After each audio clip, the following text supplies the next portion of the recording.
பாஷா பாஷா பாஷா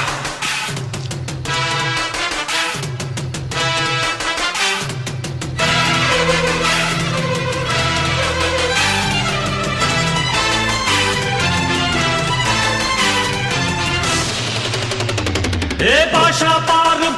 பாரு பட்டாளத்து நடைய பாரு பகை நடுங்கும் படைய பாரு கோட்டு சூட்டு ரெண்டும் எடுத்து கோட்டு நடக்கும் புலிய பாரு அற்று எரியும் நெருப்ப போல சுட்டெரிக்கும் விழிய பாரு ரத்தம் வேர்வை ரெண்டும் கொண்ட ராஜாங்கத்தின் மன்னன் தானடா இவன் பேருக்குள்ளே காந்தம் உண்டு உண்மைதானடா இவன் பேருக்குள்ளே காந்தம் உண்டு உண்மைதான்